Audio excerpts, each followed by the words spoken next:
ৱেটিং লিষ্টৰ সকলোকে আমাৰ ঘৰ দিয়া সম্পূৰ্ণ হ'ল কিন্তু ৱেটিং লিষ্টত নাম নাই মানে এনেকুৱা নহয় যে দুখীয়া লোকে ঘৰ পাবলগীয়া নাই কাৰণ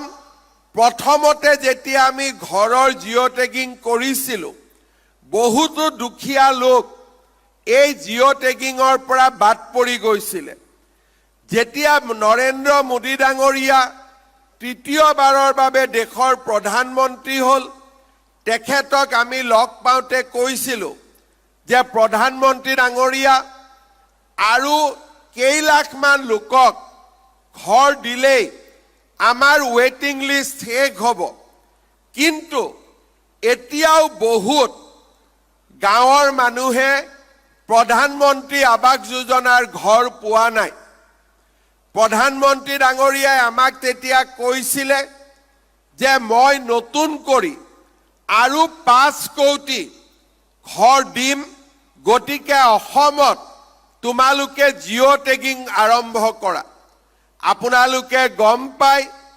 যোৱা 6 মাহ ধৰি আমি আপোনালোকৰ ঘৰত বা আমাৰ দুখীয়া মানুহৰ ঘৰলৈ জীৱিকা সখী বাইদেউসকলক পঠিয়াইছিলোঁ আন চৰকাৰী বিষয়াসকলক পঠিয়াইছিলোঁ নিজেও জিঅ' টেগিং যাতে কৰিব পাৰে তাৰ সুবিধা দিছিলোঁ এতিয়া আমাৰ জিঅ' টেগিঙৰ কাম সম্পূৰ্ণ হ'ল খুব সোনকালে গাঁও সভা পাতি আমি নতুন হিতাধিকাৰীৰ তালিকা নিৰ্বাচন কৰিম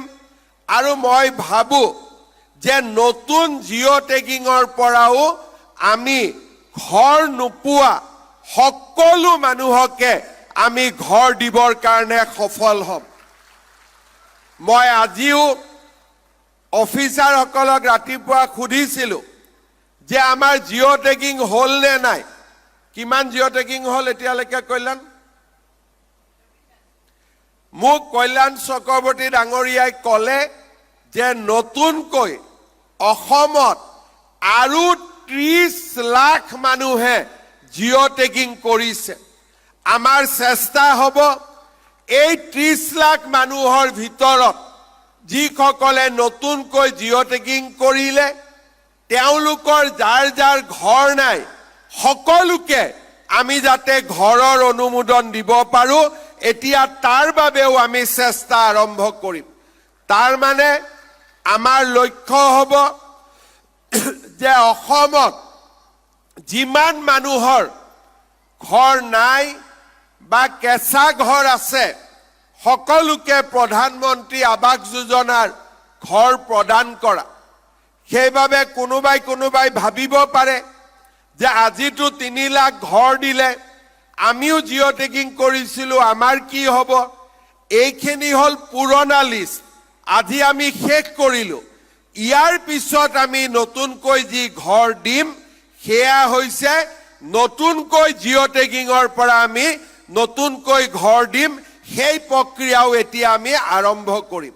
শ্ৰদ্ধাৰ ৰাইজ আমাৰ চৰকাৰখনে প্ৰথমৰে পৰাই কেৱল মাত্ৰ দৰিদ্ৰ আৰু মধ্যবিত্ত লোকসকলৰ কাৰণে নিৰন্তৰভাৱে কাম কৰি আহিছে কংগ্ৰেছৰ দিনত ইন্দিৰা আৱাস যোজনা নামে এটা আঁচনি আছিলে ঘৰৰ নামত 60-70 হাজাৰ টকা দিছিলে যেতিয়া হিতাধিকাৰীয়ে ঘৰ বনাই ঘৰটো পাৰৰ বাঁহৰ দৰে হৈছিলে কাৰণ ইমান কম টকাত ঘৰ বনাব নোৱাৰি প্ৰধানমন্ত্ৰী ডাঙৰীয়াই একেকোবে এটা ঘৰৰ বাবে 1.5 লাখকৈ টকা দিয়া আৰম্ভ কৰিলে বেছিকৈ দিয়া আৰম্ভ কৰিলে লগত টয়লেট নিৰ্মাণৰ বাবেও পইচা দিব আৰম্ভ কৰিলে এতিয়া আৱাস যোজনাৰ ঘৰবোৰ দেখিলে মনটো ভাল লাগে দুখীয়া মানুহে এটা আশ্ৰয় বিচাৰি পাইছে